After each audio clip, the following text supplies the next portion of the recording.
interested in getting this man, if you're in the Houston, Texas area, on January 29th over at Infinity Cards in Sugar Land, Texas, they will be having an event called Clash of Nations. This is actually the third one. Clash of Nations is a nation-based event where each tournament is based off one of the nations of Cardfight Vanguard. So the first one was Keter Sanctuary, the second one was Dark States. So we're going into the third one, and it is for Lyrical Monasterio. So if you guys are interested, please come on out, show your support, show your love, and maybe you can meet some of the Team Haam members in person there. They're usually always there.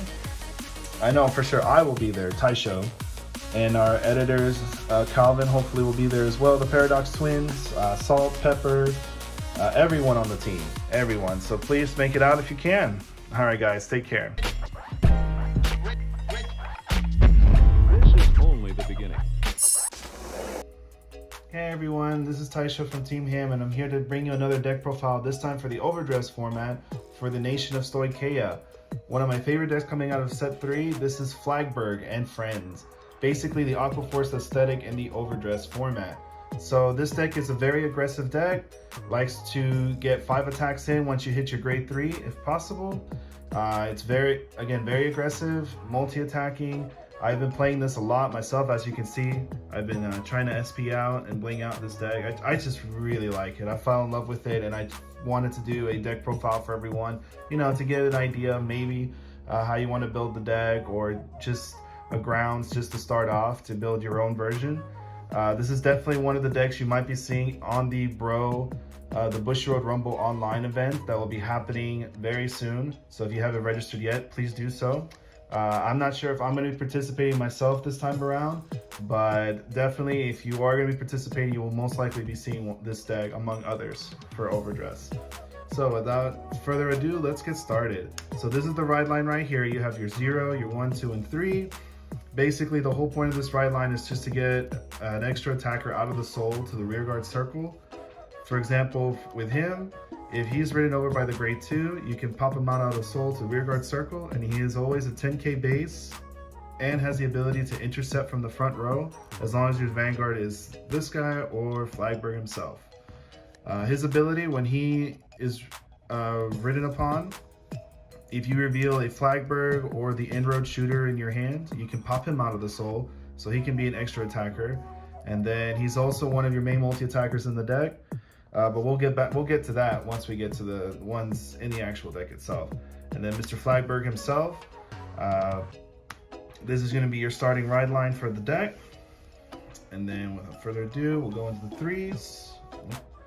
So obviously you want to run 3 extra copies of Flagburg. Persona riding in this deck is very important.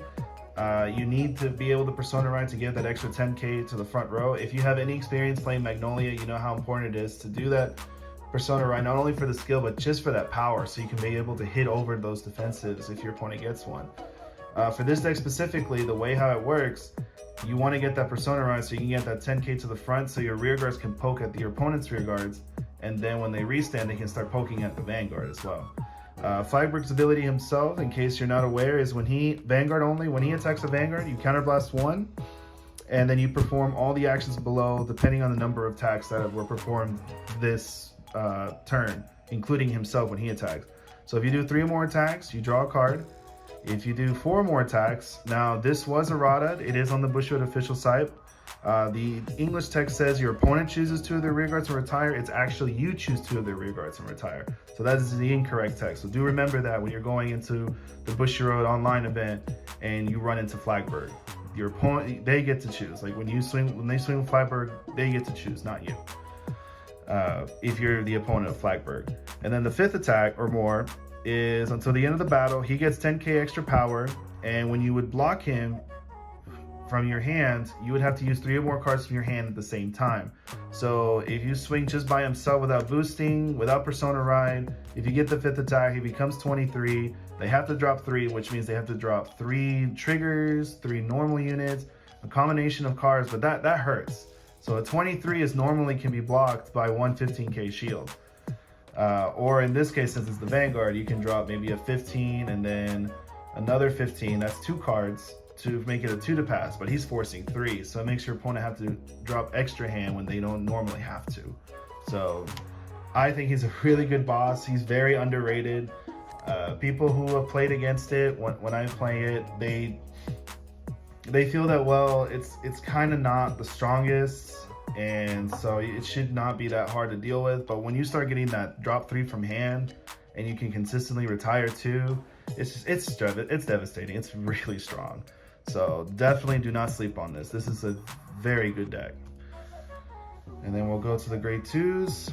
We have one of our main multi-attackers. We have rerun 4, the Aggress Blue Dragon. Ability is at the end of the battle that you attack the rear guard. Once per turn, you can Soul Blast 1, and you can restand him as long as your Vanguard is Flagburg. So you'll notice a trend that in order to get most of the restanding or most of the effects off, you have to be on this grade 3. So when he swings to the rear guard, you can Soul Blast, he restands, increases the number of attacks you do that turn. One of the key cards in this deck.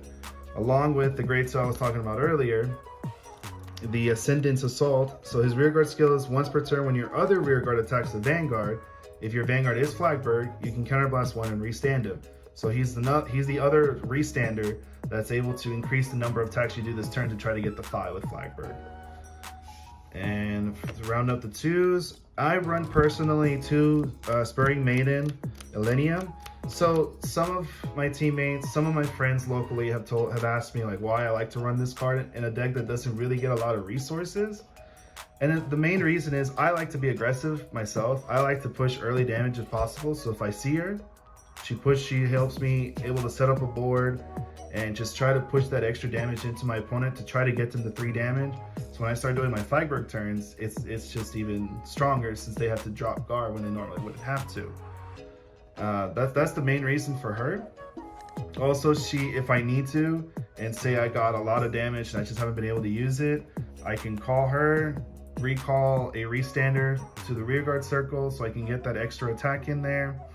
Just try to increase his attack count. You do have to be careful on how much counterblast, soul blast you're doing with her, but you won't be doing her skill like every match. If you can do it, it's great. I have found myself, I'll usually do it in the beginning of the game. If I don't see her at the beginning, she's just free discard fodder, free guarding. So that's why I run 2 of her. And now I run 3 of this unit, the Blooming Petal. I cannot pronounce her name, I apologize. But her ability is when she's placed on rear, if you have no cards in soul, you can soul charge 2. Very important for resource regeneration because this deck does use a lot of soul and a lot of counterblast. But the main reason why I run her as a 3 of is actually for the prison matchup. So because this deck, a lot of the stronger skills are counterblast, when I play against prison, I have to use a counterblast to summon 2. So I've noticed in my playtesting that, man, that just hurts too much. There's got to be a way to recuperate my field when they're imprisoning everything. So I saw her in set 3, and I thought, wow, so I can Soul Blast, do a few of my skills before attacking, or I can Soul Blast, call out my units, then call her, Soul Charge 2 more, and then Soul Blast 2, the other 2 if I need to call out even more units from the prison. So I like her as a 3 of. Again, specifically for the prison matchup is why I run it as a 3. If you're not too worried about prison, or maybe prison is just not popular where you're at, you don't have to run her as a 3 of. I just personally like it as a 3 of. Been working for me. And then we'll go to our 1s. So obviously we need the 4 perfect guards, self-explanatory. You need the PG certain attacks. In this deck, it doesn't build as much hand as you would think, depending on how the match is going. So your hand will probably be really low. So if you have about 2 of these, you can discard, you play it, discard 1, and then you'll probably just use this and not have to discard with how low your hand can usually be. So now for resource generation, this is the main grade 1. Run him as a 4 of, cannot run him less. Why? It's because his ability is when your other unit attacks, if it's the 5th battle this turn, you can put him into soul and countercharge 1. So he double refunds for costs and that you've been paying for this whole game. So specifically, when he swings, if he's the 5th attack, this goes to soul. If somehow you set up in a way that you still have a rear guard over here, and that's going to be your 5th attack, you can put, when that swings, this goes into soul countercharge. You have to run this as a 4 of, again, because resource management in this deck is extremely high. You have to be able to manage your resources, be able to get your resources back when possible, so you can continue doing your multi-attacks and continue doing this guy's 5th attack ability. And as another 4 of grade 1 is this guy right here, High Rate Burst Dragon. He is a multi-attacker as well. So his ability is, when this unit is placed on rear, if your Vanguard is Flagburg, again, you choose one of your other rear guards, and it gains the ability of, when it attacks, if it is the first battle of this turn, you counterblast Soul Blast to restand. So again, causes a restand, causing more multi-attacks to happen, but it is a counterblast Soul Blast, very heavy cost. That's why you need this guy as a 4, because effects like this, like the Maiden, again, it's very fun how everything works together like that, but this is definitely a 4 of, because you do need those multi-attacks for sure. And then as my little flex spots that I've been playing with, I have the Inroad Shooter right here. I run 1 extra copy, just so that if I have this in hand, and I have this grade 2 right here in the Vanguard circle, so I ride over him with the Flagburg, like so. And then I can reveal the grade 1 in hand, or the grade 3 if I have the grade 3, and pop him out of the soul. So that's why I run the 1 extra. It's such situations it's happened to where he's also like an attacker, a 10k attacker, or he can be as an intercept, but most of the time I just use him just for the reveal. Another flex spot, I run 1 Animantis. Free effects are great. You call him, you give another unit 5k. Your grade 2s are your main targets for this guy. He chooses that grade 2. It can swing 15, hitting vanguards, hitting rear guards that are 13k base, like grade 3s. Definitely run him if you can. I tried running him as a 2 of, but because I'm very afraid of the prison matchup, I knocked him down to 1 so I can have the 1 extra space for her. Because originally it was 2 and 2, but we just went down to 1. It's been working for me. It's been working. Now, my 1 extra flex spot, I run the 1 Kusi. Now, a lot of people have asked me why.